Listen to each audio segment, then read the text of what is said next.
The time has come. OMG, Kevin Nash, WTF, thought he was dead, LOL. That's the best of the best of the best of the best of the best that this world has to offer. I'm the beast. I'll stand in the best 16 says I just whipped in the your world. ass. Paul, say something stupid. Now you listen when I say English. Hello everybody, welcome to the United Square Circle podcast. As always, I'm Joey, here with me, Mike AD. Yeah, the only reason you watch this podcast. So, Mike had watched all of All In. I was able to see like the parts I didn't get to see, but thankfully I was able to see most of the pay-per-view. I only saw the highlights, but it showed every match.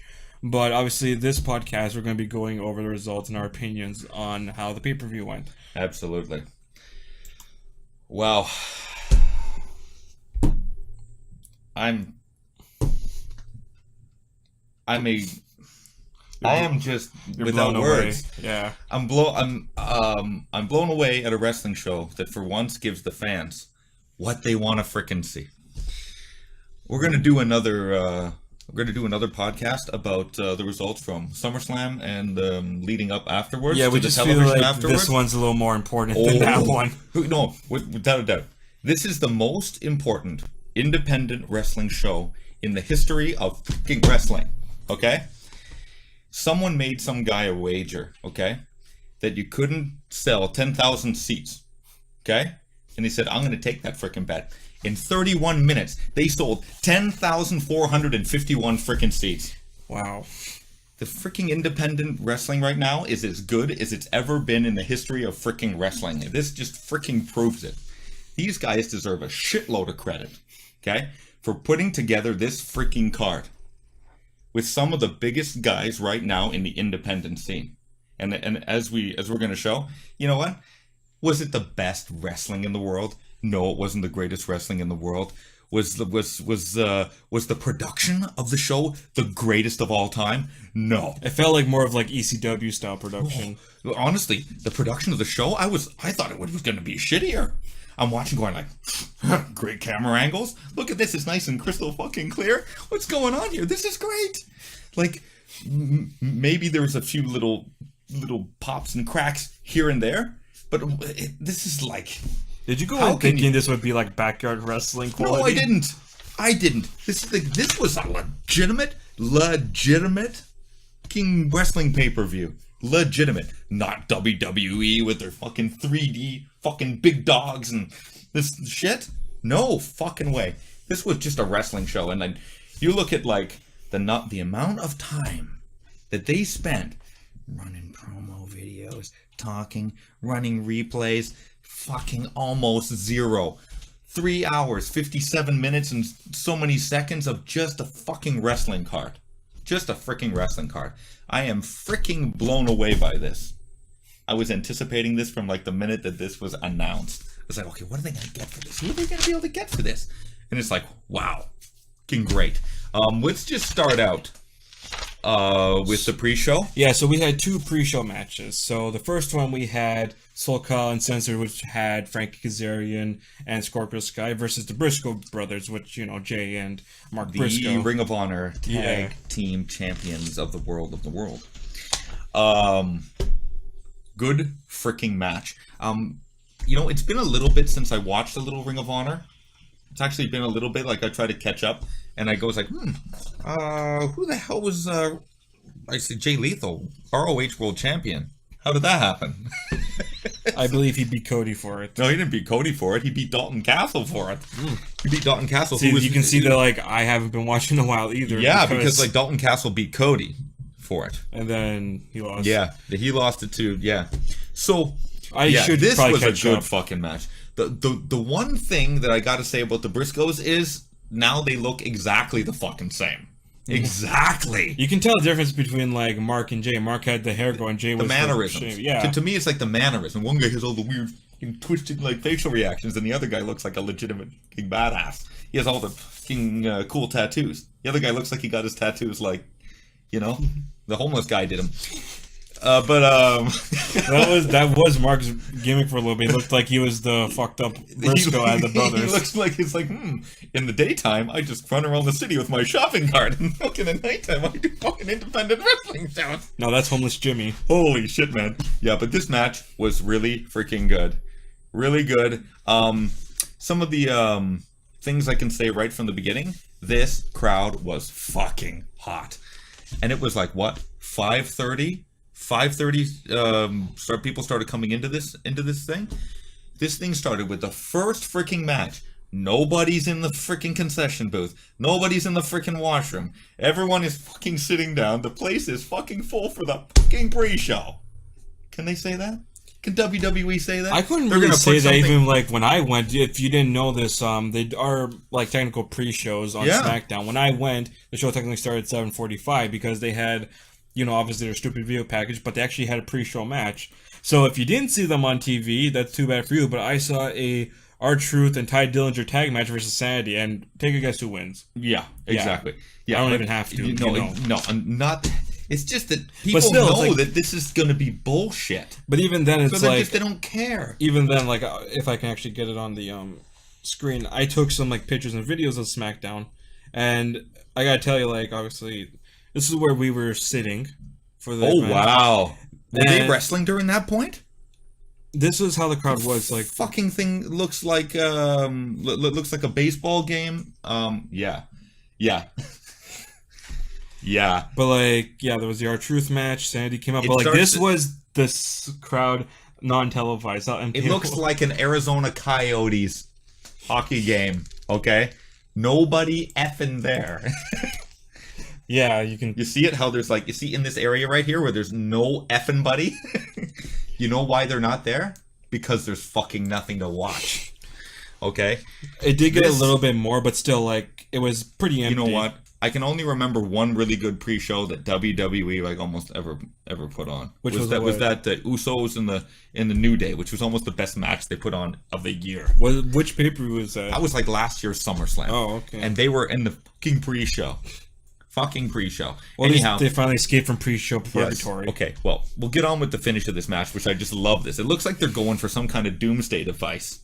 And the guy fucking dives off the top rope, and the guy turns it into a fucking scoop slam. There's a name for this? The flux capacitor. The flux capacitor, and the guy goes for the pin. The fucking SoCal Uncensored fucking wins this. Pretty much what it is that it's a Spanish fly, except it looks like it goes from a Spanish fly into a belly-to-belly. Yeah, I'd never seen anything like that before. You never watched TNA back in the day? You used to do it all the time. Oh, see, dude, there was a time when I started getting into TNA, and then there was a time I started getting into Ring of Honor, because I was like a WCW, WWE kind of Well, let me ask you then, what year did you start watching TNA? Right before, you know what's that guy's name?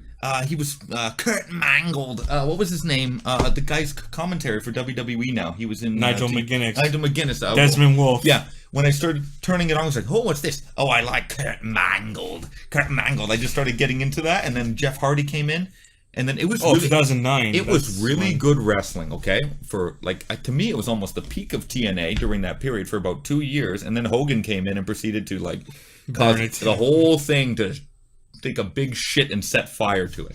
Where's the thing? I started watching back in like 2006. That's when Angle showed up, which is like when I thought like this is awesome. Then Booker T shows up, and then fucking years later Jeff comes back from like 2004. Mm-hmm. Like that was, but obviously 2010. People say like a lot of people say, when did you stop watching TNA? A lot of people say Aces and Eights.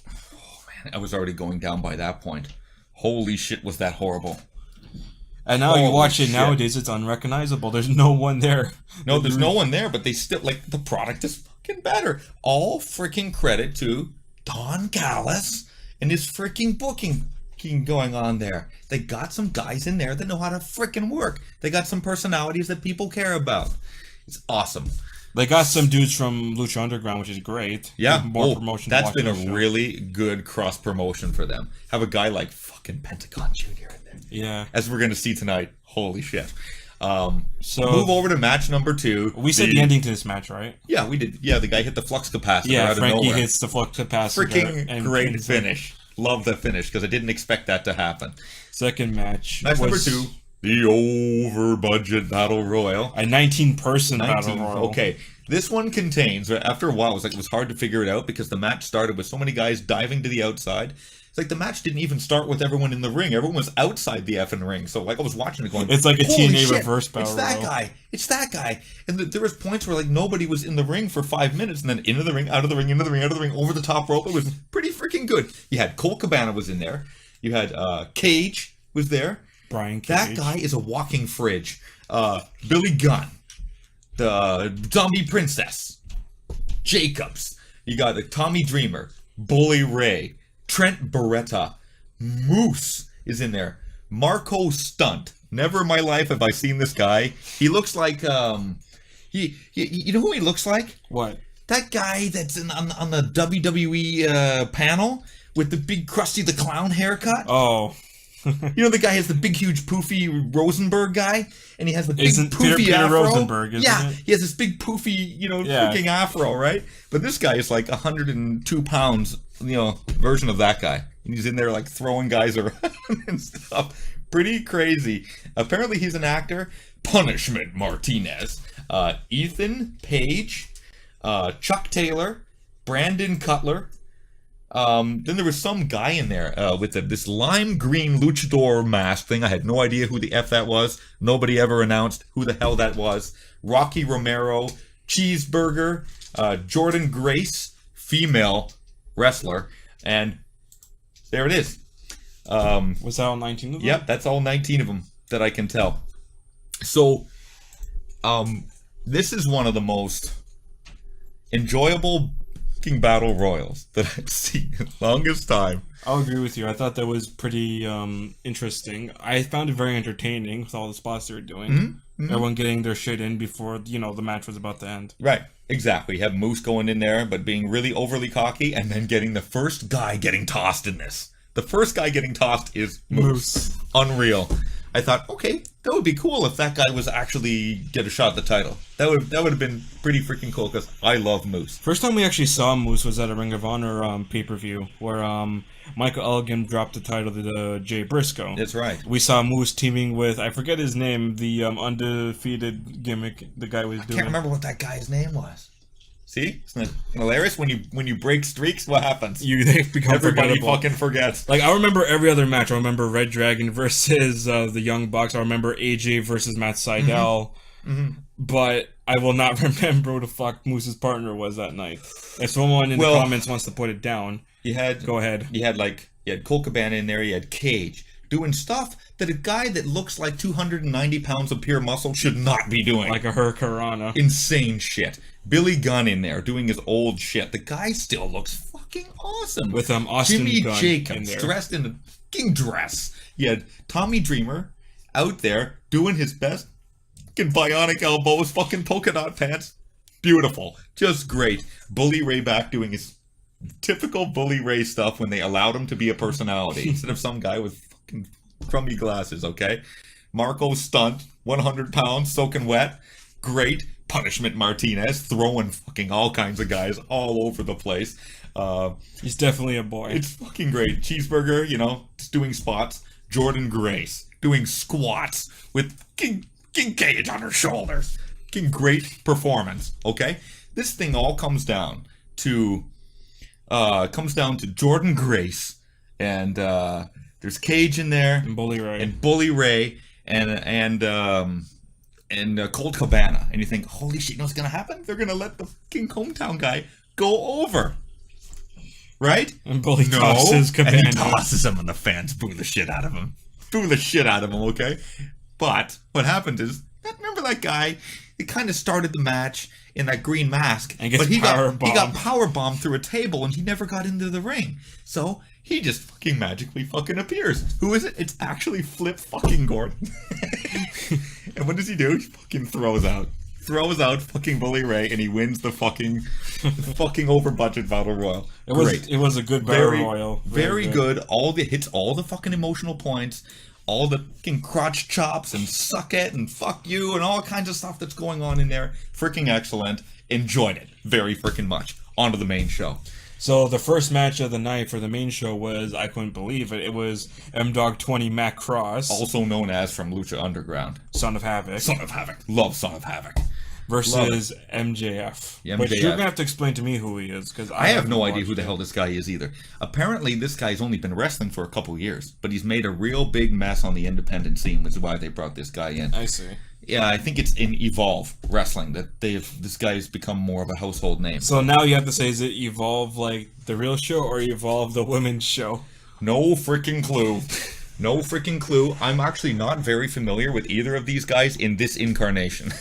Well, you Because have, Matt Cross as actually being Matt Cross or M.20. well, he's both. His nickname is M.20 Matt Cross. I'm just not that familiar. I'm more familiar with Matt Cross as the first season as Son of Havoc in Lucha Underground. And unfortunately, the Tough Enough loser. The guy's freaking great, man. It's because he was probably too small, and they were making him doing shit that, like, you know, as a professional wrestler, you don't need to do this shit. But no, like, let's hire the losers. Let's hire fucking Cameron Naomi because they have big asses. We need somebody to escort Bros Clay to the ring. Fuck. Brutal. Because this guy the guy gets all over the ring. He's very All over athletic the for a ring. guy his size. Okay, and this MJF guy. Like, for a guy that's only been wrestling for like 3 years, apparently, this guy's got the heel thing down pat. Everything the high fucking flying guy was doing, he was fucking shutting it down. You see, like, this match against, like, this guy has like wrestling intelligence beyond his freaking years. You see, this is something I'd like to be watching on WWE if they were going to start with the cruiserweights, because this is technically what this was. This was All In's version of the cruiserweights, and it started out amazing. Yeah, like, this is how you open the show, besides the pre-show. This guy MGF really reminded me of Gulak in a lot of ways. But Really? he was fresh. Just fresh. He wasn't on TV doing PowerPoint presentations. He wasn't doing was out mat-based there. wrestling. Who is it that he said? This guy runs off the ropes and he's going to dive. He says, I don't have to dive to get over. That's what he said to Matt Cross. Fucking excellent. Excellent. Anyhow, Matt Cross wins this thing. As he should. With his Excellent. shooting star press. Pretty freaking awesome. He has more, he actually has a mixture of his finishers that he does off the top rope, because his whole gimmick is that he's more than one finishing, where it's like, he used to do the Swanton, he used to do a Phoenix Splash, which we used to see Rich Swann do, and now he switched up to the shooting star press because now it's what he does as Son of Havoc as his finisher. Okay, this one's over. We go off to a backstage segment with Nick Aldis, the NWA World's Heavyweight Champion, doing this great old school promo with Sean Mooney in the back. Did that happen first, or did the Kenny Omega promo happen first? I don't even think that I wrote it down. I think the Kenny Omega promo happened right before his match. Pretty sure. But it's like, honestly, the things that Kenny Omega said, I didn't see the point of the promo. This guy hyped up the fucking match. It was great. It reminded me of like 1980s wrestling promo. I'm the fucking, the greatest of all time. This guy's gonna fucking learn. It's like this, and the guy's dressed in a suit, and he has his fucking title under his arm, and it's just beautiful. Cody Rhodes, you fucking bitten off more than you can chew. I'm gonna walk out of here with this title. It's beautiful. It's great. Next match. Oh, We had Christopher Daniels versus Stephen Amell, the star of Arrow. Everybody's favorite celebrity wrestler, Stephen Amell. Let me tell you something. This guy's pretty fucking good. How many matches has this guy had? I'm gonna say 3 or 4. 3 or 4. We've seen him on TV when he was with Neville at SummerSlam, but he's had a couple more on the Indies with the Bullet Club after that. Because he loves wrestling. Yeah. And then Daniels, you find a guy that's over as Daniels. This guy's got a fucking persona. It just fucking exudes. This guy bleeds from this guy. And I still don't get why WWE has not hired Daniels at this point. Because you have AJ and Joe. Why don't you get Daniels? Why don't you do your version of the triple threat? You don't want to see their version of the triple threat. You don't want to see their version of Christopher Daniels. You don't want to see that shit. I don't want to see that shit. They won't make him the fallen angel. No, they won't. They probably won't. They're going to put him in NXT for so fucking long, the guy's going to be retired by the time the guy gets to the main roster. Yeah, they'll give him the Malachi gimmick. Oh, God. Like, this match was as good of a match as you can probably get out of... Like, the guy's a ring general, a veteran. And he's putting this Stephen Amell guy through the fucking motions. The guy was pretty fucking good. Let's not forget the special guest referee, Jerry. Yeah. For his Fear Factor song. Excellent, right? Yeah. There was some stuff here that I did not expect fucking Stephen Amell to be doing. He takes this great fucking bump through the elbow smash through the fucking table, and there's a point where they're both lying on the fucking ground, and the round. Jerry Lynn throws him back in. Fuck this. This match ain't gonna end in a fucking count up, so he throws them both in the fucking ring. And there's like some great bridge suplexes from fucking Stephen Amell. It's like that's still the one thing that actually still pisses me off. It's like the Angel Wings is a great looking finisher. It's pretty much a sit out pedigree, but he has some like lift to it. Yeah. Why is it that the gimmick of this finisher is that it's like a RPG game where it has a low hit rate, where it's like you never see it performed. It's always get reversed. Yeah, I have no idea. Maybe that's the whole idea. And then when he really does hit it, people are not going to believe that they're seeing it. Because he'll probably win with it. Yes, that's right. And you know what? What I like about this match, okay? What most people get wrong about this whole fucking thing with celebrities and matches is they have the fucking celebrities. Fucking Hugh Jackman going in there. Fucking giving the pile driver to Triple H. And it's like, this is not fucking credible. The guy's not a real wrestler. The guy's not a trained wrestler. Christopher Daniels has been wrestling for 25 fucking years. There's no way that fucking Stephen Amell should be able to beat this guy except for some kind of weird sneak fucking small package. And he went out there and he went blow to blow with a fucking professional wrestler. He went through a fucking table and guess what? He fucking lost. It's great. Here's the thing it's that you good. here's It's the a good things result. that you notice though. Like all of his other matches have been mostly tag matches where he had the other dudes in there to help helping him him. out. But here you know what? alone, it shows he can't beat the actual professional wrestler, which is smart because the celeb should not beat the That's fucking correct. credible wrestler. That's right. That's right. But let me say this though, like, okay, obviously we know all this shit's pre-planned, we know, but like watching it, you would think this guy is actually really good. He put Daniels through a pretty good match. Okay, maybe not through his pace, he didn't make him sweat to death, but he made him. It made both of them look over this match. You know what? Daniels obviously wins it with the BME, the best moonsault ever, but still, it almost looked like Daniels had a hard time. Not that Stephen Amell was a bad wrestler, but because it looked like he was about to beat him. Yeah. But then, reality sets in, and it's like, there's no way Celeb's going to beat the 10 That's right. the 10-year pro wrestler. You don't do that. It ruins the credibility of the sport. And they say this is the great part about this show. Wrestling is still a sport in independent wrestling. In fucking major promotional wrestling, fucking wrestling is entertainment. And a fucking, Hugh Jackman should not be able to go in there and fucking beat a professional wrestler. David Arquette should not win the world fucking title. Win the fucking WC title.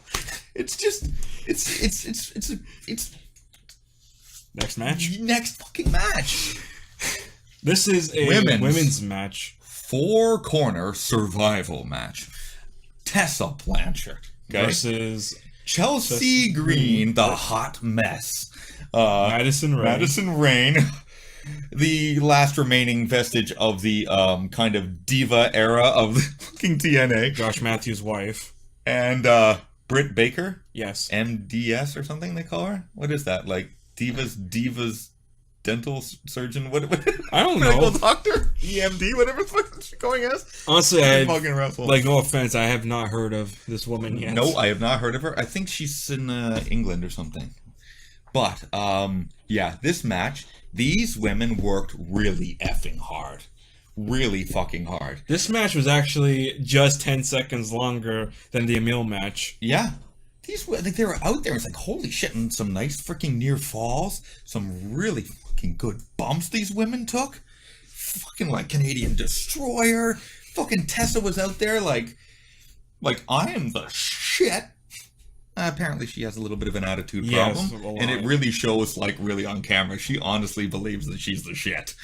WWE did not want her for this fucking reason. It's like, man, don't they have anybody that looks like and acts like they belong there? Or they're just playing characters they don't even know who they are. She's trying to be like I don't know if this is the right way of saying it. It's like she's TNA's version of Charlotte Flair. Yeah. They're trying to book her like that. Yeah. Oh, yeah. This match was really good. Really impressed with Chelsea Green. Enjoy it. You really love the hot mess gimmick. It's fucking great. Where she's half bride, half fucking like fucking fluorescent green. You got the fucking makeup on one side of the face. It's fucking great. It's great shit. It's great shit. Madison Rain. She was actually, believe it or not, she was part of one of WWE's Tough Enough shows. Oh yeah. And they're like, oh, you know, same thing with Matt Cross. We don't think you're good enough. And now she's off in TNA. She wins the world title for the women. Yeah. Okay, obviously she loses it, but like she's more over on the indies than she would have been in the main roster. Oh yeah, you got Madison Rayne out there who impressed me a lot because I just think that she's a diva. Okay. She has gotten slowly better. Yeah. As the years gone by. Unlike who is it now? Not Angelina Love. Who is her other member of the Beautiful People now? Oh man, there was that one, Carrie Van Erich. Not her. Van Erich. No, not her. She was part for like a little bit. Oh man, I'm talking about the other one. She was 100% legs, 0% wrestling. It was brutal. It wasn't. Who was the other one? Angelina Love. Not there Angelina. Was 2 more. It was I can't remember who that was. The Beautiful People, and like she's the only one left. The only one left. But yeah, these women. Velvet Sky. Velvet Sky. How see? Here's the part that I don't understand. How is it that you can lose talent as your career skyrockets? She slowly started to get worse at professional wrestling, Velvet Sky. Yeah. She did a lot better in this match than I thought she was, gonna be. I don't know anything about Britt Baker, but they wouldn't have thrown her in there unless that she knew what she was doing. They threw Madison in there because of her history with women's wrestling in TNA. She was there during all the high times and the fucking low times. And she's got some serious work ethic on her, even though I think she's the weakest link in the match. Really good. Really good freaking match. And Tessa wins here. I want to actually say, so let's see here. Obviously, I don't know much about Britt Baker. Here's what I found on Wrestling Wikipedia. So, she's won a couple women's championships. She actually won a tag team championship with Adam Cole, so it must have been like a mixed gender tag championship. But in wrestling, she's had a lot of success. I think she actually wanted to try out for WWE, but it didn't work out too well.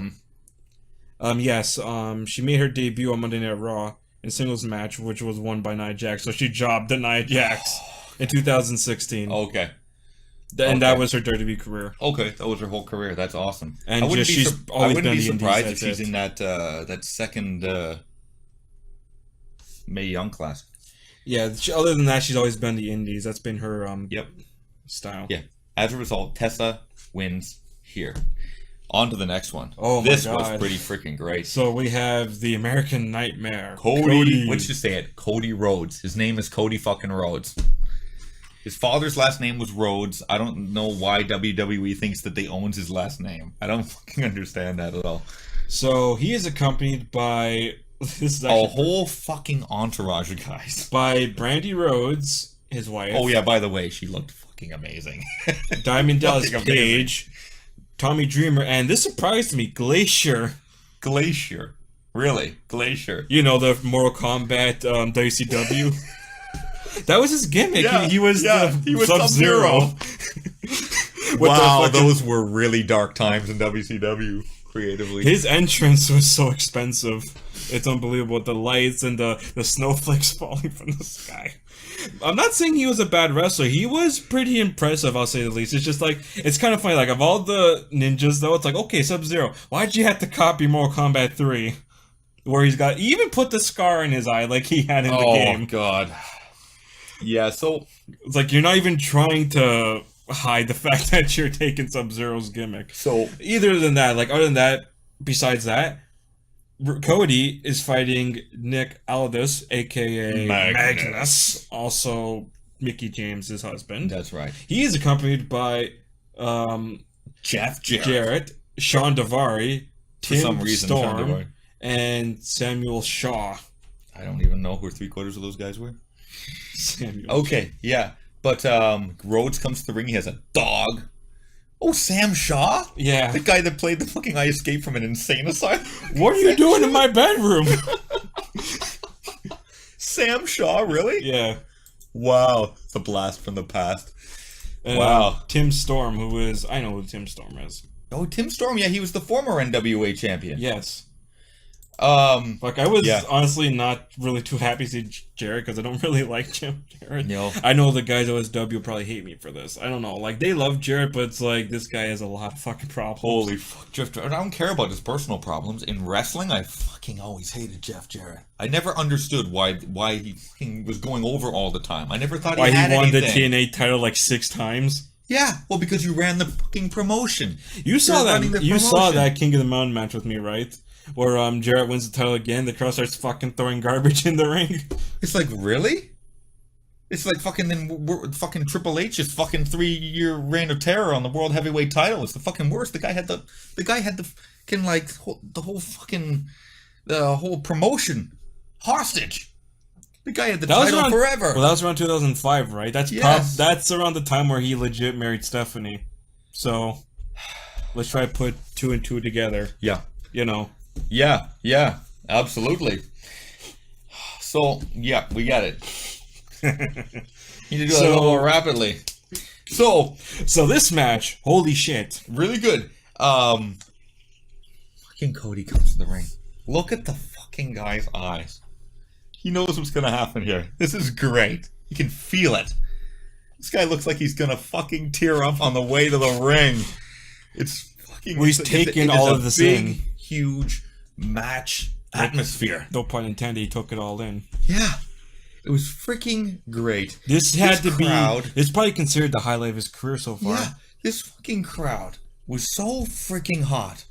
These guys start out fucking brawling. They go out on the floor, and they get to a point in this match where fucking Earl Hebner's the ref, comes by up, the way. Yeah, and Cody comes off the fucking top rope, and he Magnus- gets hit with a fucking tip of the elbow, and he hits him, and the referee fucking calls the fucking X. And it's like, oh, is this legit or is it not? And then afterwards you're thinking, no, it's not legit. It's part of the fucking thing. Yeah, 'cause then you Everyone's see- running down to the ring if they think he's okay. He's fucking busted open.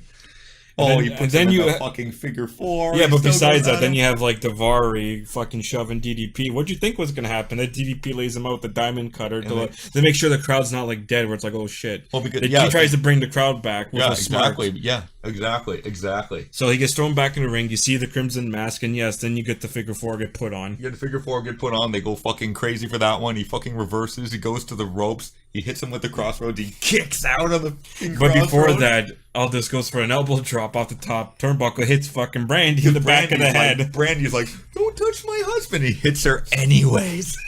Didn't give a fuck. And the freaking announcers, he's a monster. What a piece of trash. Asshole. Yeah. Kicks out. And then Mike reminded me of like who did this before. They finished it with the British Bulldog versus Bret Hart. In, The finish with the roll up. Yeah, the roll up where he wins the European title. Yeah. It's the exact same way how they Same did it. finish. Versus Exact the same roll up. finish. I knew I saw that finish somewhere before. I said, where did you see that finish before? Oh, that's that finish, because Joey's the walking, talking encyclopedia of wrestling. Hey, if I'm gonna remember something, it's gonna be wrestling. Right, that's right. You have all the knowledge. You know, You it's have all too the bad knowledge. too bad I didn't put that expertise in school, but I'll be back on that tomorrow. Yeah. Not too happy for that, but I gotta make a career of video editing. As you can see, my skills are semi-good. I'm gonna get better as I graduate. Anyways, this match... Really good. Yeah, if Really good. If you actually had to rate this match out of 10, what'd you give it? Because this is one that's worth rating. I'm not saying the other matches weren't, but this It was wasn't a main... This match didn't blow my mind by any stretch of the imagination. Would you do 7 out of 10? I give it at least 7 out of 10. I give it 7.8 out of 10. 7.8. We're not gonna Dave Meltzer this and We're give not it gonna only out of David 5. Meltzer- Why is it that Meltzer. all of his matches are rated out of 5? Like, out of 5? if I'm gonna give this a Dude. score at 5, it's like It's not going to be don't. over This 5. isn't the fucking Olympics. It's give not- it at 10. It's not. Meltzer is not going to give this over 5 because it doesn't contain Kenny Omega or Kazuchika Okada. It doesn't contain anything from New Japan, so it can't possibly be over 5 See, fucking I never stars. actually have met Dave Meltzer, but like I've heard things about him. And all I can say is, from what I've heard, I think he's a real piece of shit. He's a very opinionated man, but You shouldn't the be guy's like been- that, though. Especially Especially if you're a reviewer. This guy's been in the wrestling journalism industry for a long freaking time. So I have a better. yeah. I would rather listen to Jim Cornette rating a match than fucking Dave I love Meltzer. Cornette. And I'm too. not taking away from Cornette. I'm not trying to make a comparison because Cornette's already fucking way better what? than Dave Meltzer. But it's like the point I'm trying to make is I'd rather listen to somebody who actually has credibility in this fucking business. Yeah. You know what? The guy's been in the business for a long freaking time, but I take him as it is. Okay. There's a list of really credible wrestling journalists that I like to listen to, and then you just cut and paste with each one. I can't see one as a fucking absolute authority above any of the other ones. This is journalism about a fucking fake sport. Okay? It's not like he's a hockey journalist. This is that's a legitimate sport. And I'm not saying that this is, This is a professional spectacle sport. That's right.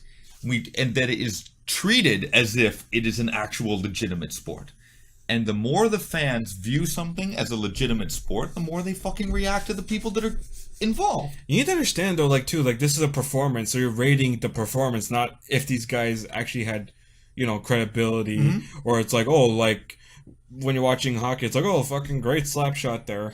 Or it's like how the guy performs on the ice. It's like, this is way different. You're looking for more like how athletic is the guy, how is his credibility, is he good on the mic, does he get the crowd over? There's some really great guys in the internet wrestling journalism. Okay? Now that we're here. See, I love Corny. I love Cornette. Only he can talk for 7 hours about the fucking destroying Russo. Just don't take away his Wendy's meal. Yeah, don't do that. Don't fuck do it that. up. He's gonna fuck somebody up. I like Meltzer. I like Brian Alvarez. I like the two of them together. I think they're a great fucking combo. I think together they're way better than separate. All right. Way better. Even though I actually enjoy Brian Alvarez more than I enjoy Meltzer, because his personality. Brian Alvarez is just the personality. It's just great fucking personality.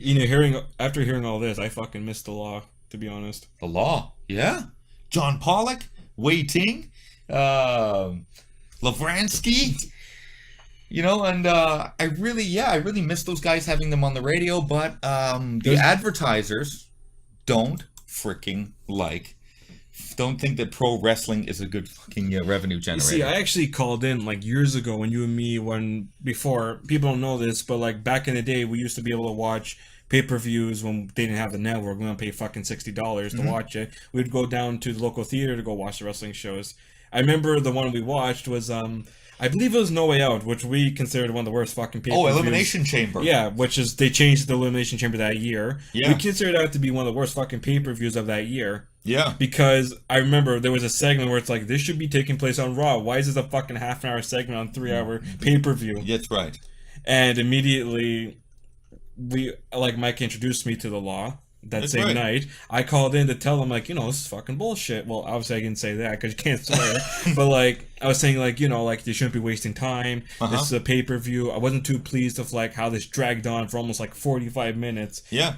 And we only get to see, if you're going to name your pay-per-view, why is there only, 1 to 2 matches of that stipulation, Hell in a Cell. That's so far, there's only, 2 Hell in a Cell matches. Yeah. One of them isn't even for the WWE title, let me remind you. One of them has to be the Jeff versus, Randy Orton, which makes sense because I think that's how Jeff's going to end his career. Yeah, next Sunday.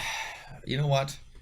Point being, we love doing that. Yeah, we missed the Law, but the Law has been reincarnated. I don't know if you know about this. Really? Yeah, it's called Post Wrestling now.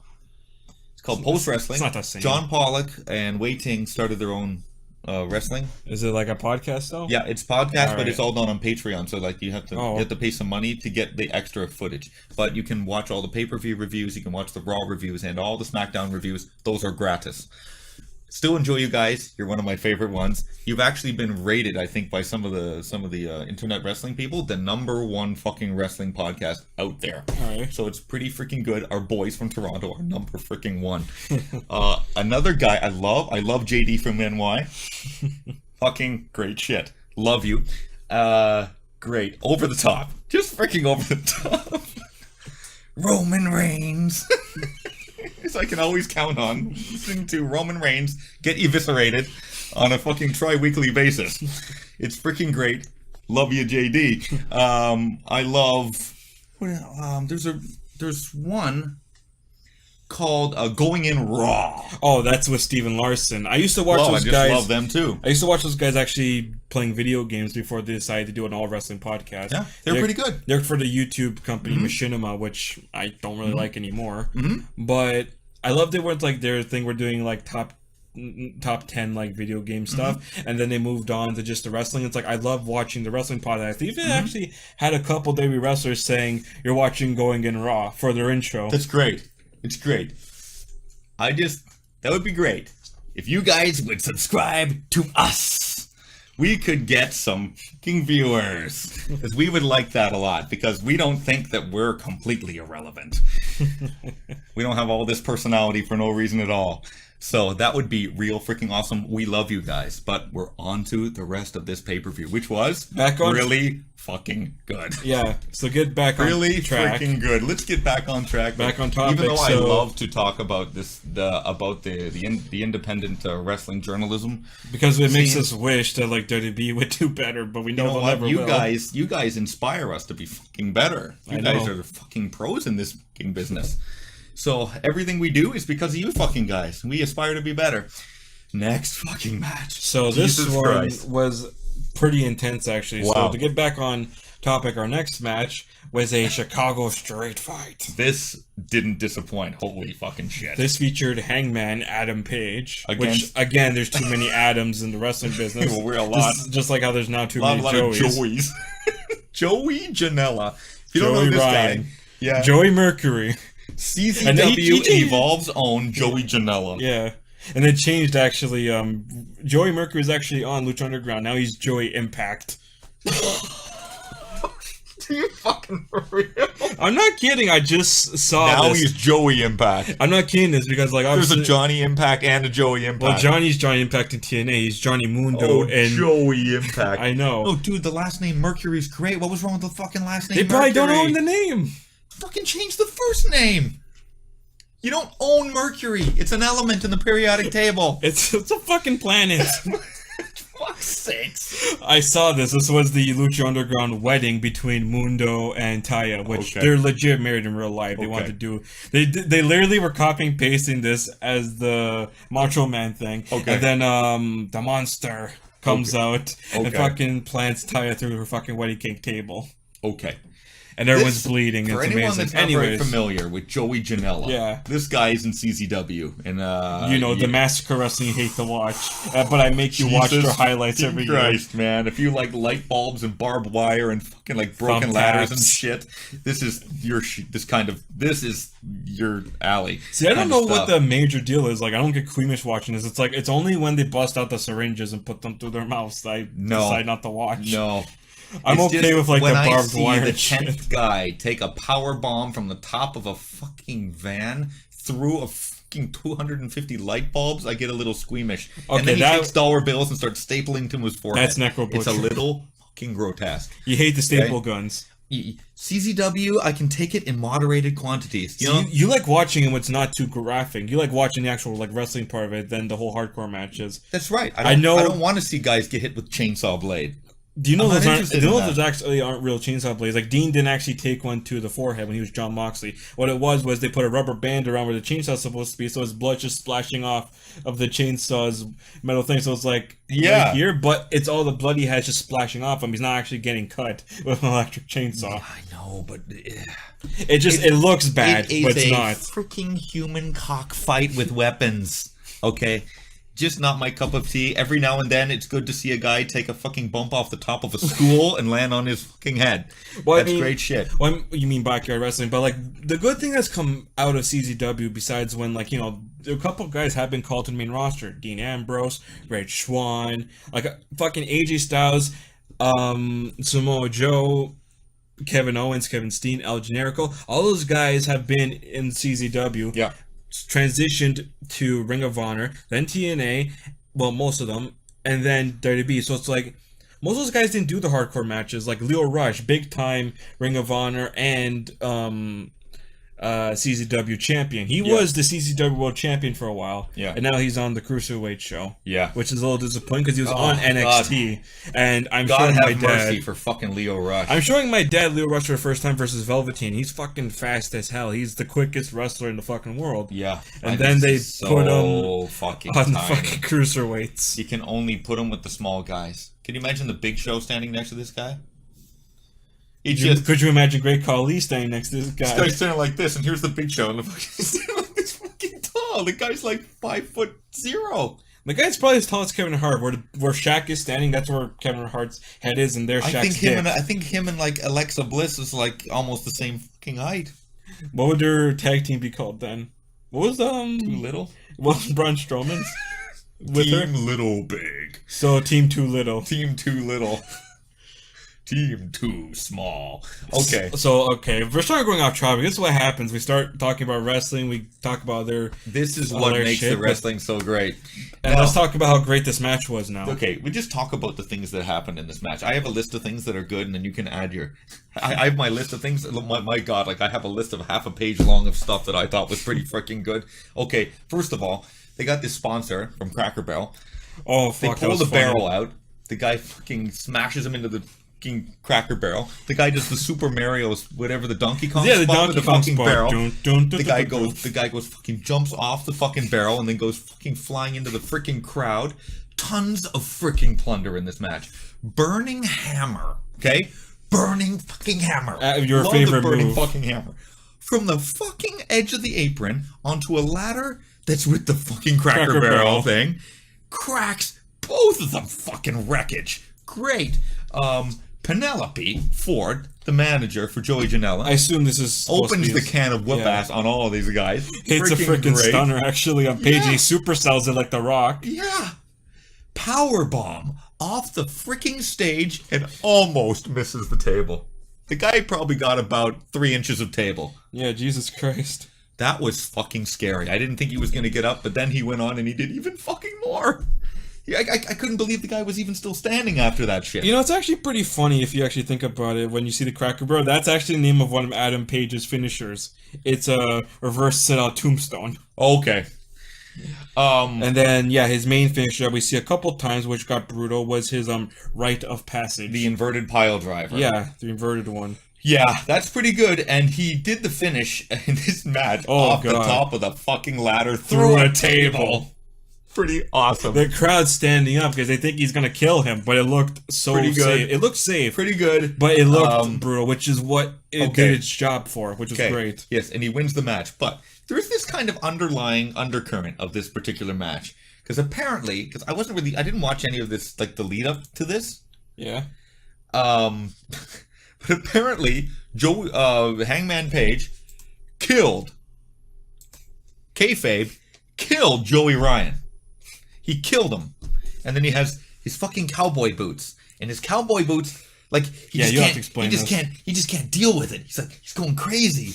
And then the fucking cowboy boots are talking to him. So he comes to the ring and there's this fucking garbage bag. And inside were the cowboy boots. So the guy sees the cowboy boots and goes, oh my god, it's the fucking cursed cowboy boots. You see, that unfortunately, when I see like the cowboy boot thing talking now, that reminds me of that stupid, I don't know how much you watch Lucha Underground, but like the freaking, I forgot what the dude's name is, where it's like he changed his last name to Mundo because he loves Johnny Mundo. Yeah. He has this like Annabelle doll talking to him to do horrible things, which let out the monster. Yeah. To go kill Johnny and his wife. Yeah, Lucha is very cinematic in comparison. They kill characters off legitimately. They make him like they get shot or like now they're being offered murdered or they Have you seen Paul London with his rabbit tribe? Like, no. He had 2 dudes with him who looked like jobbers. So they're feeding them to the monster. And he's like offering them to the god. So like the light goes dark, it goes red. Boy. And then they're gone. So they're dead. Oh, wow. Anyhow, at the end of this match, Joey Ryan's penis comes back to life. Because he's just lying there. And then somehow he gets an erection. The guy's lying there. Then the lights go out. And this big fucking parade of inflated penises come fucking walking out like druids. Yeah, the dick druids. Yeah, and they come out. I remember that. Yeah, and then out comes fucking Joey Ryan. He fucking lays the guy out with the fucking cock twister. Okay? Like, seriously, this is like... That's definitely a reference to Austin Powers. This is the guy's whole freaking shtick is the fucking power cock.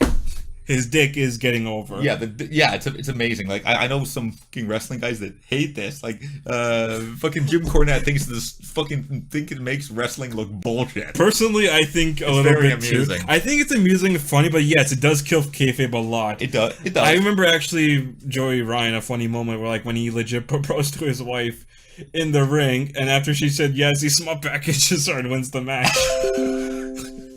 But it's like, you know what? If you keep the shticky stuff away from... Don't say sticky in front of Joey Ryan. That should not be in the same sentence. The shtick, this dick shtick thing that he does, okay? If you keep it away from the legitimate wrestling and say, okay, this is kind of the entertainment part, you don't take the guys that are involved in all your serious angles and involve them with a guy that can, like, literally with the power of his dick give the guy a suplex. Okay, it ruins the credibility of wrestling. You know what actually would be funny if Shinsuke and Joey Ryan had a match, because when Shinsuke goes for a low blow, it will have no effect. It's like this, and he's going, no, it's the power of the force field of the cock. But no, when he does actually hit him, she's gonna no sell it. Real. Anyhow, afterwards they lay out Paige, and the dicks carry him like druids to the back. Oh my god. Yeah. So yes, a lot of comedy after the end, but besides that, the match itself was pretty well done. It was pretty freaking bizarre. It was just bizarre, and the match was very extreme. Yeah. Very good. Enjoyed the whole thing. Our next match, holy shit, that was just take a second. Yeah. Yeah. We have Jay Lethal with Lanny Poffo as Lethal comes out with his black machismo gimmick that he had in TNA, yeah, but, which got him way over. Yeah. Versus Flip Gordon, who won that Battle Royal to deserve this match. Yes, right. And he's accompanied to the ring with Brandy Rhodes. Oh, who once again looked amazing. Jesus Christ. Wow. Amazing. So I love during this match, actually, like, when he's doing the whole Macho Man thing. Jay carries Brandy on his shoulders like the whole Miss Elizabeth thing. I love what he did before, where like she's standing there on one side, and then he gets out of the ring and he moves her out of the way. Like the Macho Man, overprotective Macho Man. It's not even his wife. It's there. It's like, don't do that. Yeah, you need to get out of the way. Yeah, get out of the way. He picks her up and he moves her again. That's the wrong place. No, I got it over here. Another thing during the match too is actually that you mentioned was that like he starts to turn back into just regular Jay Lethal with like all of his like lethal injection, all his moves. Yeah. Lanny Poffo like you slapped him on the shoulder and he turns him back into Macho Man guy. Yeah, yeah, and he did one of the more memorable parts of this match is when he did the 3 fucking elbow drops. Yeah, and then fucking Flip Gordon does like the Hulk Hogan.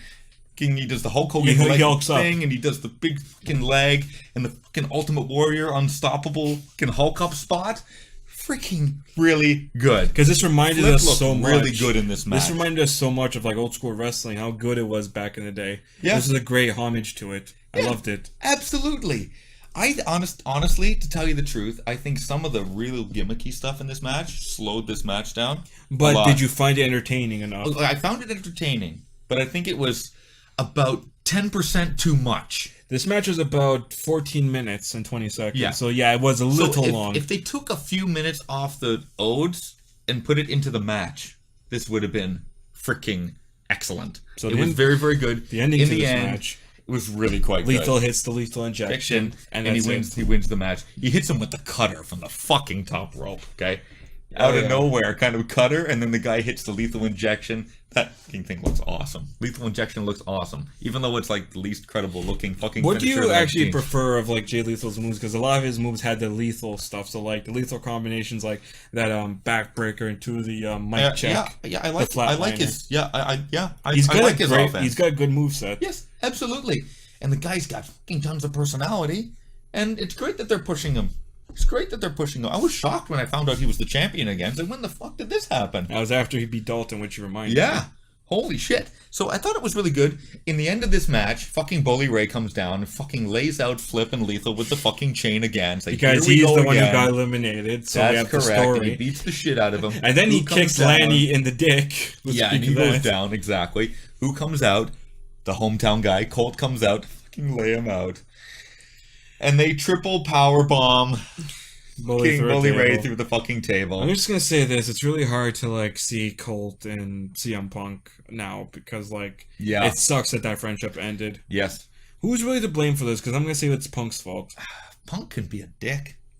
He can be a real massive dick. What was the big deal of this? Like all I heard was that like he didn't fulfill his promise of paying for the guy's legal things. And he didn't. Why? I have no idea. Your best friend, you fucking dicked him like this? Yeah, I just fucked up. And then he sues you. He sues you, and I based on that, I think he's gonna win. I think he's gonna win, and that's gonna ruin any possibility of a fucking reconciliation whatsoever. So, I mean, I think that's the main reason. Did that already happen? No. There was this trial that they had with the doctor from WWE. Yes, and then after that, that's why they had different legal counsel at the same time, but they were still going through some parts of their relationship that were difficult. Jesus Christ. Yeah, not good. It would have been good to see Punk tonight. That would have been unreal. What I've heard was, I think he was backstage, just not part of the show. Yeah. But like, I would have stayed far away from Cabana. Fucking Cabana as much as possible. That would have been great to see Punk in place of Colt. I've heard rumors that like AJ Lee is thinking about making a return to WWE, maybe for the Evolution. The Evolution pay-per-view. But this is going to be the one and only female pay-per-view that they ever effing do. And this is obviously, here's the controversy. This pay-per-view is happening a couple weeks before they go the fuck back to Saudi Arabia. Are they going back to Saudi Arabia? Yes, they are. When are they going back to Saudi Arabia? This is why they're... I'm not 100% sure. I heard like maybe 5 weeks after or some shit. I'm not 100% clear, but like what I've heard is the reason they're having the all-women's pay-per-view is because they can't have any woman during the Saudi Arabia thing. So they're doing this to cover the fact that there's no women on that pay-per-view. That's what I've heard. That's what you heard? That's what I I've heard they're going to go... I know that they had a big deal. They have like a 5 to 10 year deal with Saudi Arabia. It's worth hundreds of millions of dollars. Okay? Hundreds of millions. You freaking... Oh my god. Don't get me started. You know what? I said this last time. We're going to have a separate podcast which just says nothing but Saudi Arabia deal. Saudi Arabia deal. Okay. You fucking cucks. Okay, so besides all this like melodramatic, all this shit and the politics and all the who gives a fuck. Let's talk about something that everyone wants to talk about. Pentagon Jr. Yes. Against the IWGP Heavyweight Champion of the World. Kenny Omega. The #1 rated wrestler now. He's like #1 on the fucking list now. I remember watching him years ago in Ring of Honor. I remember the first match I saw him legit. Like, I saw him on a DVD I have where it's Pro Wrestling Guerrilla. The first time I actually saw him, like, legit saw him, he was facing Christopher Daniels, Ring of Honor, fucking years ago. Yeah. And it's like, first time I saw that dude, it's like, I fucking love this dude. He's got all these video game references. Like, that's, as a kid, like, that's what, like, got me. As a guy that loves video games, you can understand why all the... You can see all the stuff that's going on. I have to tell you where every single one of his moves comes from. It's all a wrestling thing, which is why I tell him, like, play some more video games. I suck at video games. There's easy mode, there's beginner mode, there's hold your hand mode. I suck at it, dude. I'm no good at Super Mario Bros. Well, this is probably... I suck at this shit. Well, maybe when 2K19 comes out, I'll buy you an Xbox. I'll just give you a controller. I'll just say, here, go into GM mode. Book the matches. No, you don't even have to play. You're going to just play the book the match mode. You'll play GM mode. GM mode, I'll sit there and simulate the fucking matches. You'll decide who's on your roster, who gets over. Oh my god. And who should be your champion. That's all that is. You don't even have to play anything. Just put it in simulation mode. That's fucking hilarious. Which is what we should probably do, like, every once in a while. Go back to our wrestling thing we do on the video game. Because now, since the DLC came out, I have more characters for the game can book. Okay. Like, we now have Elias, we have Alistair, we have the Hardy Boys now. We even have fucking Ruby Riott in there. Yeah. So we do whatever the fuck we want. Yeah, but, okay. Now. Yeah. Besides simulation, and if you guys want to see us do more of the video game things, give us a comment about that. Absolutely. Speaking of video games, Kenny Omega versus Pentagon Jr. Pentagon, or Penta El Zero, Zero, which I believe is Pentagon the Zero. Zero. Guy's changing name every fucking week, but Pentagon Jr. now he'll again always be known as Pentagon Jr. to me. Well, yeah, Lucha Underground was Jr. Then he changed it to Pentagon Black when Vampiro was helping him. Yeah. So he became like the Dark Pentagon Jr. Yes. And then he went back to Pentagon Jr. when he showed up in TNA. Actually won the TNA title, which I was pretty happy for. Yeah. But then loses at the Aries as he got kicked in the dick. And now he's in All In. Now he's changed his name to Pentagon El Zero. Penta El Zero. Because he's Zero Mero, which is zero fear. If you don't speak Spanish, or don't fucking watch wrestling. This guy, wow, has this guy come out of freaking nowhere to be one of the biggest fucking guys in wrestling? Dude, when I saw that hardcore match with Vampiro and him, I already became a fan. It's the first time I ever heard of Pentagon Jr. was in that first season I saw of Lucha Underground. It's like, who's this effing guy? Within, 5 years? This guy's the shit. If you actually didn't know this, he's actually wrestling 2 matches after this. His brother is Phoenix. Yeah. They're amazing, actually. Because one's more of like the hardcore lucha, one's the more high-flying cruiserweight lucha. Yeah. Which is a great combination when they're a tag team. And was this match really fucking hardcore in an awesome way? See, this wasn't really a hardcore match. This was legit Just a wrestling hard. match. This was just a hard-hitting match. Fucking just really strong style. All these apron shots too, by the way. Fuck. This is the one. Gives Besides fucking hardcore matches from CZW, Mike really cringes at the apron moves. Oh, because there was a show in Toronto 5 or 6 years back. I think it was at like a Maple Leaf Garden show. Oh, okay. Where a guy took a pile driver off the apron and they took him off to the hospital. And it's like ever since then, people were kind of shying away from this kind of stuff until Kevin Owens started doing these fucking power bombs on the apron. Well, to be fair, he used to do that in Ring of Honor. That's what brought that back. It's fucking crazy, like the number of things that people are doing on the apron now because it's risky. Well, when we get to our SummerSlam review, we'll talk about Jeff doing the fucking swanton on the apron. Fuck it. Nothing fucking shocks me anymore. Everyone's trying to one-up each other with these apron moves. It's fucking dangerous, man. It's one thing to do it off the apron through like a table, but the floor is safer than the edge of the fucking ring. There is no mercy. There is no give. It's fucking just pain. Yes. You take that shot, it's pretty fucking brutal. This guy took a package pile driver on the fucking ring apron. And then he proceeds to do the breaking the arm. Breaks his arm, and then the guy gives the other guy a package pile driver, which was a fucking brutal shot.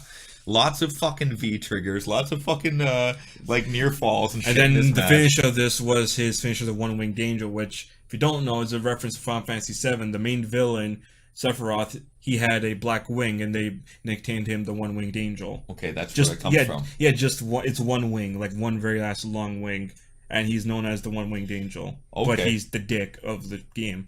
Okay. But yeah, the V trigger is Street Fighter V, which is like that big knee that you see him do, which is like, the ripcord thing that like Seth does that looks like the thing. Yeah. Basically, that's a reference to Street Fighter V because of the new thing called the V trigger, which is like when you're getting your ass kicked, you activate it, and now you get that little buff to make a comeback. Okay. So when it's kind of like what you see here. So like when you see him do the knee out of nowhere, that's his comeback. He's going to beat the fuck out of you now. Okay. So many he uses a lot of V triggers. Oh yeah, a lot of them. It's like a big signature move for him. Well, that's the whole idea of it. Kenny wins this thing. I did not really expect him to fucking lose to Pentagon Jr. But this was a pretty close match. It was pretty good. Really, really good.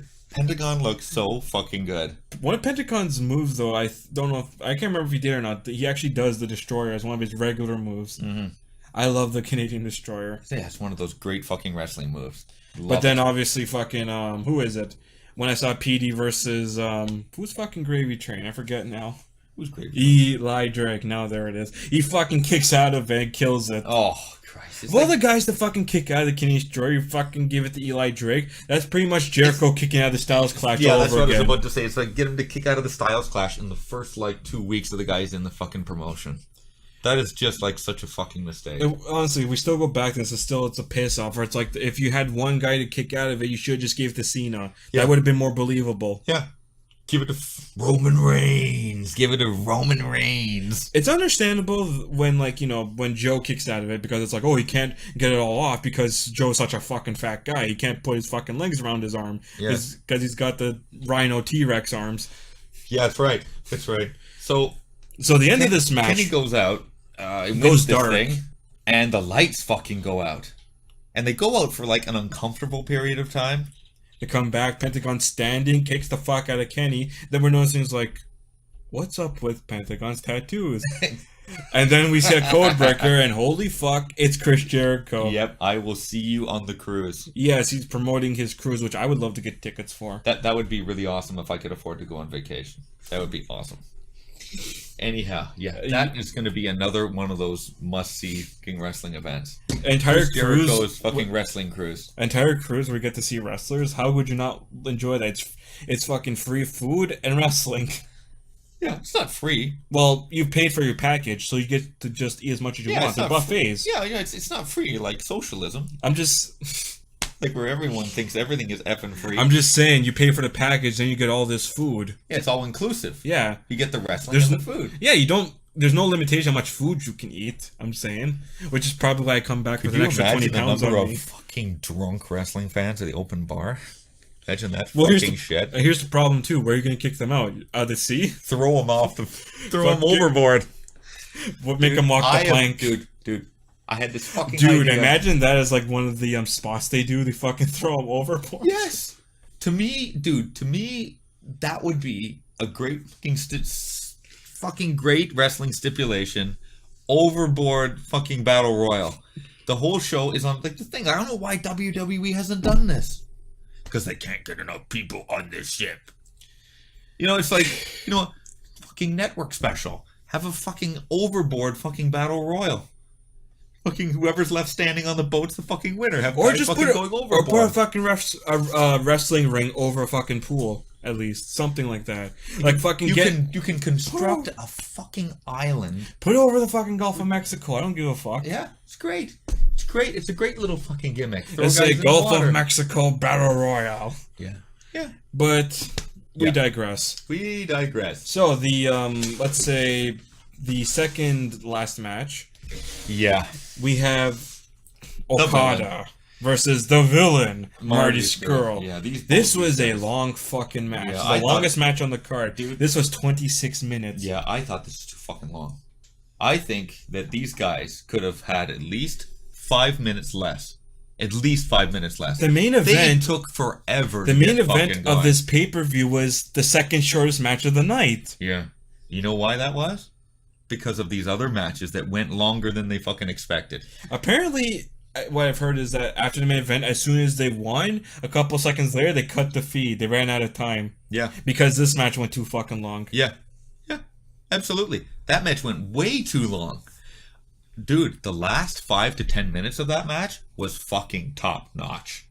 Fucking top notch. Seriously though, 26 minutes? The first 10 minutes of this match was painful. If I had watched this, I would have gone up to get food or piss a couple of times because, like, Jesus Christ, it's over yet? If this match I'm not saying I don't like watching any of these guys, but it's like, are you done? Yeah.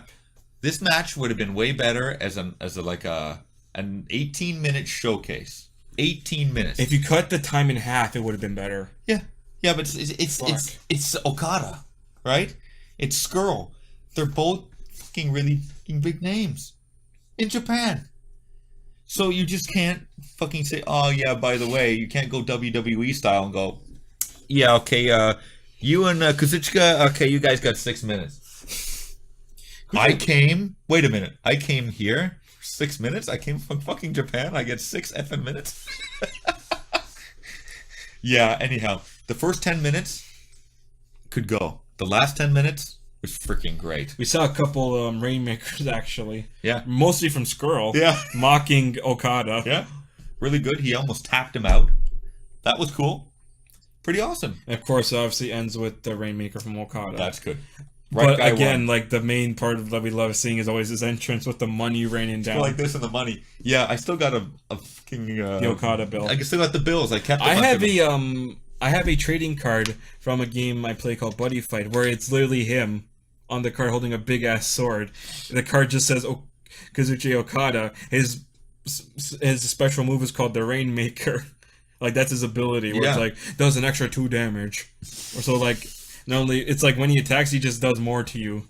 But it's actually, I'll find it somewhere. I have it somewhere around here. Absolutely. But yeah, this guy is so over in Japan. Yeah. He's just such a fucking superstar. He's been in cartoons. He's been in commercials. This guy is pretty much like, I want to say he's like a mix of like John Cena and Hulk Hogan of Japan. That's right. You can't get a bigger star than him The right guy now. had the IWGP title for 727 consecutive days. What I do actually like on that title is that they actually have the name, so there can never be any like fucked finishes or like, you know, this match is like a few seconds, or it's like, oh, you got it back immediately, because they actually treasure this fucking title. Yeah, it means something. When your name gets imprinted, they want to make sure like when you win this title, you fucking earned it. It's not the way we book just because you fucking earned it. That's right.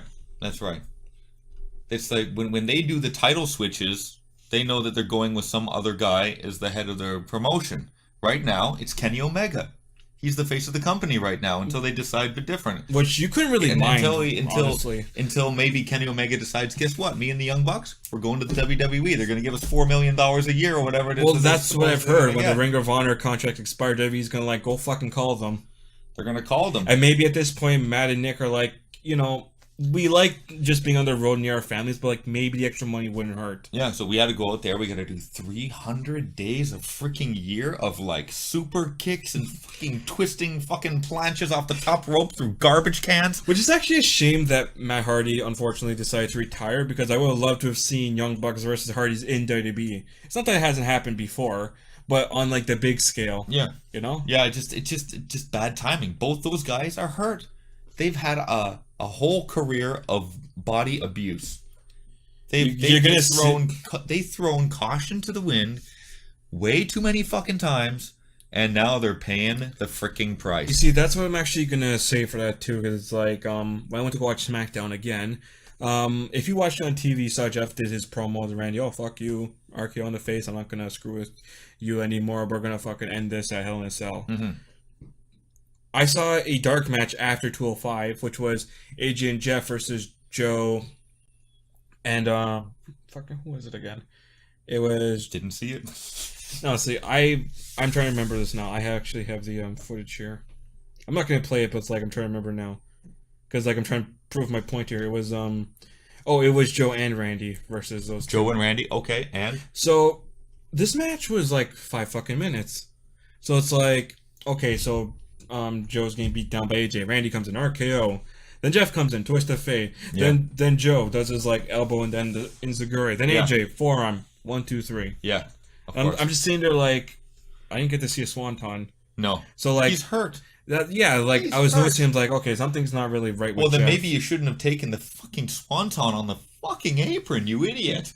Or do the swanton off the fucking balcony through a table at Randy again. Oh. You see, this is what's going to happen at Hell in a Cell. He's going to do it off the fucking cage through the table and fucking end his career. That's how he wants to go out. Yeah. He actually said in an interview years ago, if I were to end my career, the last match I want to have is I'm going to face The Undertaker at WrestleMania. I'm going to do a swanton off of the Hell in a Cell and go through a table, and I'm going to lose. Yeah.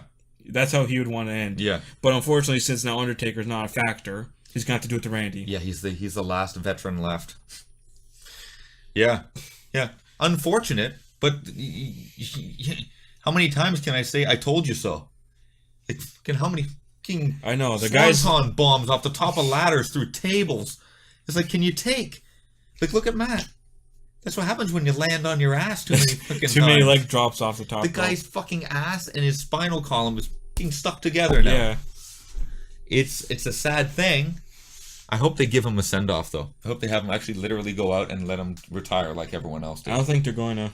They should. His last technical match, I think, was at a house show.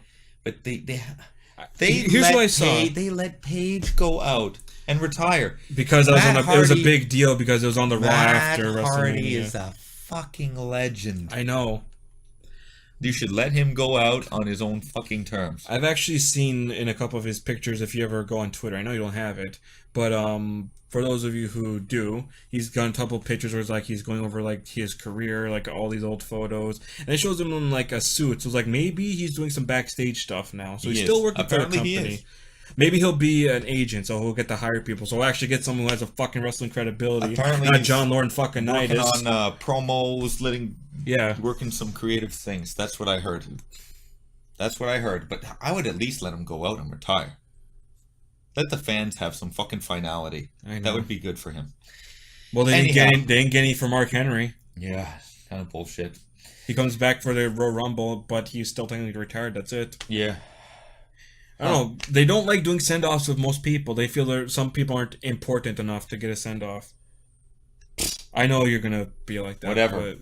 But whatever. Company. Anyhow, your main event of the match evening. that they went too long on too many things. So the Young Bucks and the team of Bandito, Phoenix, and Rey Mysterio Jr. versus the Golden Elite, which consists of Matt and Nick Jackson and Kota Ibushi. Yeah, Kenny's best friend. Yeah, holy fucking shit. shit. If you go on YouTube, they actually have their own YouTube channel called The Elite. That's what their channel's called. Yeah. So it features mostly Matt and Nick and Marty talking to all the guys of New Japan and shit. It's a YouTube show pretty much, where it's you think it's there's episodes of them doing all this. Yeah. And I think their most recent obviously will be All In. Very good. It's a very good channel. Very good channel. Hey, anyhow, this match I think really suffered from everything else being too effing long. This was spot after spot after spot after spot. Because they knew they had to. They had to, but that's not a bad thing because it was like a video game. It wasn't like the fucking Okada and Skrull match, which took 10 minutes to get going. Yeah, this was a video game on coke, as Vampire would say. Yes. Honestly, if they took that Okada Skrull match and they took 5 minutes off that match and then they put it on the fucking last match, that would have been a 17 fucking minute match. And that would have been something freaking else. Yeah. You could tell the whole thing was rushed. I'm watching it. I'm watching the fucking thing go across my screen going, how much fucking time's left? I was phoning you going, hey, we got to do this fucking review. And I'm looking down going, okay, I got 40 minutes. 3 fucking matches. Shit. Okay, that one's over. Okay, Jay Lethal's over. Okay, all right. Then you're getting through this fucking Kenny Omega match. And then you get the Okada match. And you're going, when's this fucking match going to end? They're going forever. Someone screwed up and I'm going to miss the end of the match. I didn't. This thing was rushed. Big time. I call it the orgy of kicks and fucking lucha. And in the end, the fucking Golden Elite, if there's no surprise, they win this thing. I would like to say, we actually would love to mention Rey Mysterio coming out with his Wolverine outfit. Yeah. Which I thought was pretty sick. He's always done this in WWE. He comes out right. Captain America, the superhero Flash. Thing. Yeah, the superhero theme thing, which is cool. I like seeing that. I remember WrestleMania 25, he comes out as the Heath Ledger Joker and beats JBL in a minute. He was at the Flash one time? Yeah, I forget which one that was. But yeah, he was Captain America versus Cody at one of them. Mm-hmm. Absolutely. I mean, overall, I cannot fucking complain about this. This wasn't a bad match at all. No, not really. I think that this could have been given double the time. It'd be double the freaking time. Yeah, usually I like to actually call out everything for a main freaking event. Yeah. It almost seemed like a dark match. After it was all over, Even with this match itself, it's usually we like to call all the spots and all the shit that they did, but it's they did the regular stick, and it's there's too much to call because they got so much in so fast. Yeah, absolutely. There wasn't a chance to just savor and enjoy what they did because there wasn't any everything. Fucking psychology to it at all. It's just run in, fucking super kick everybody, do all kinds of finishers. It was a video game. They kept hitting L1. They kept hitting the finisher button. Yeah, finisher, done. Overall, fucking great. And yeah, this was far from a Saudi Arabian dumpster fire. This was the opposite. This was the freaking antithesis of what I can normally see from the WWE on a regular basis. So, out of 10, what do you rate this? I give it about almost an 8 or a 9. Okay. I was entertained. I loved every bit of it. 11 matches.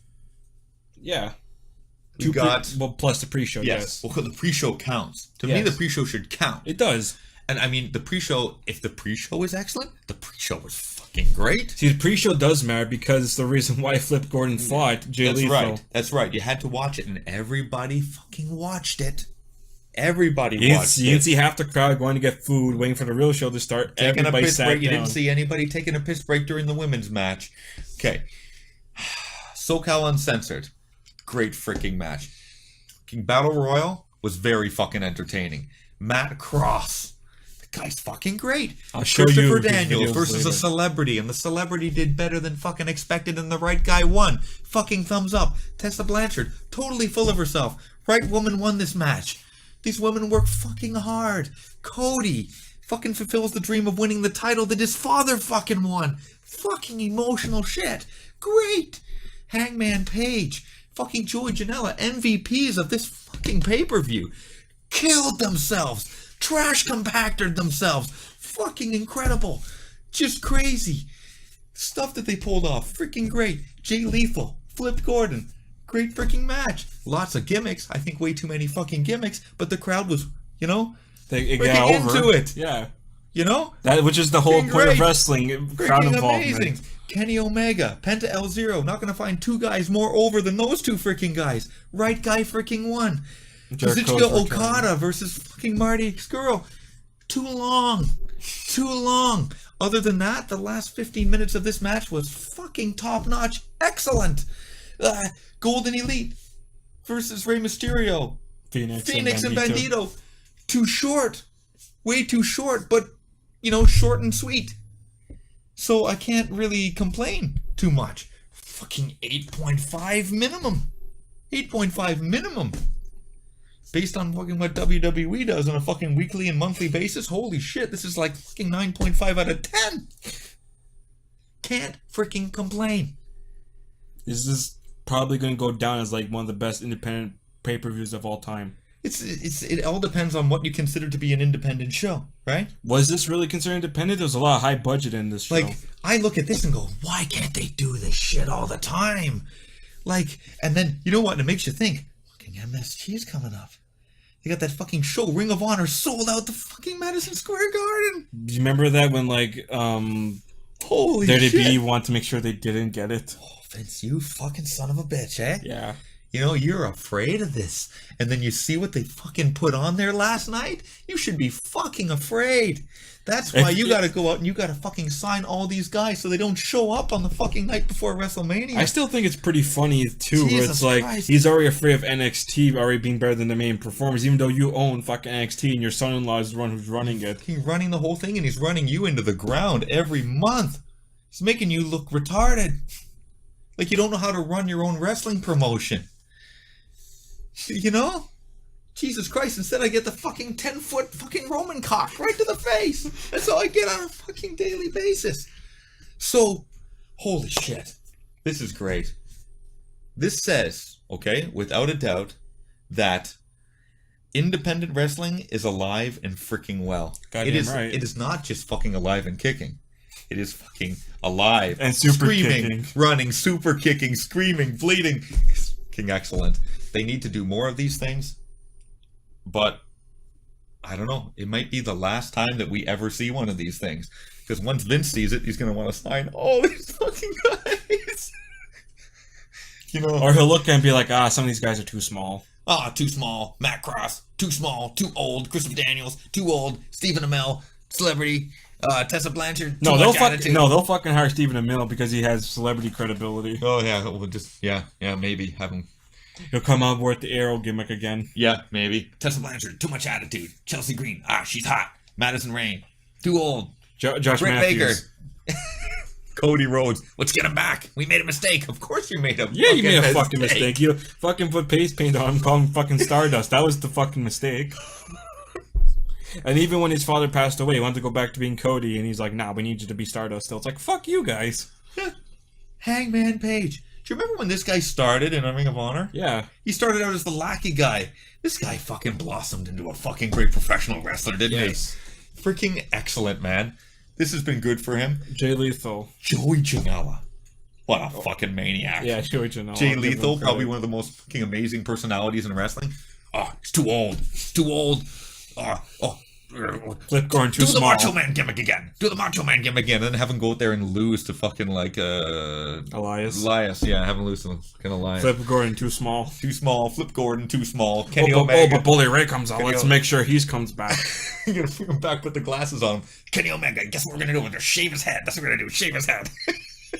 Okay, Pentagon Jr., yes. We're gonna do. Take the mask off. Oh, We're gonna for take the fuck's fucking sake. mask off. Take the fucking mask off. We're gonna rename him. That's too long.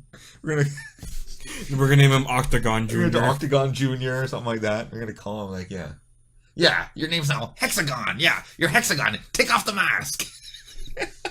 Kazuchika Okada, the man that they wish they could fucking sign. This guy is a fucking superstar. The guy comes out, the guy puts his fucking hands out and the money fucking rains from the ceiling. He's a fucking superstar. This guy's awesome. even though he's like put as like, you know, technical superstar, he is the definition of a fucking wrestler. Yeah. Marty Scurll, the guy got all kinds of charisma. Too small. Got to admit, not a fan. I'm Really? not a fan. Yeah, I'm just I have not a mixed fan. op- I have mixed I'm not opinions. a fan of the style. Not to just, you know what I mean? Look, I The like guy's- the I like the guy's really gimmick good. and the entrance. It's just yes, there's something a little iffy. It's not. There's something. One piece missing, and once that piece comes, the guy goes from here to here. Too small. Golden Elite. These fucking guys. Kota Ibushi. the Too spot small. monkeys. 150 pounds of pure muscle. Kota Ibushi. Rey Mysterio, he's coming back with the next video game, so we already have him hired. Yeah, Phoenix. I'd sign him. I Sign signed him him and last fucking year. Pentagon. I'd sign him last year. Yeah, Phoenix is a fucking superstar too. when he won the Gift of the Gods title. Yeah. So you know what? Bandito, we don't know him. I don't know. This guy. Never heard of him. Too small. Needs to put on some muscle. Shave his head. Take off the mask. Then grow more hair on his arms. Pretty much how Bandito is, Take like off the his mask costume. is just a fucking bandit bandana. That's all the Yeah, I freaking know. mask is. Yeah, man. Now when we're gonna get to the WWE stuff, holy shit, we're gonna be so depressed. So Yes, This this pay-per-view, pay-per-view is yeah. fucking thumbs up. Gold fucking bullion.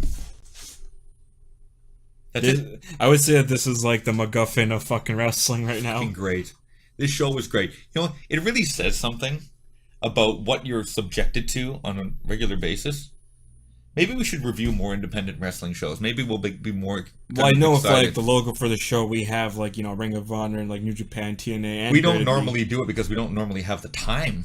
And we're glad that this pay-per-view was kind of nestled in between the other two pay-per-views. Otherwise, we might not have had the time to do this. I Right. was sitting down watching this, and I said to Joey, holy shit, gotta review this fucking show.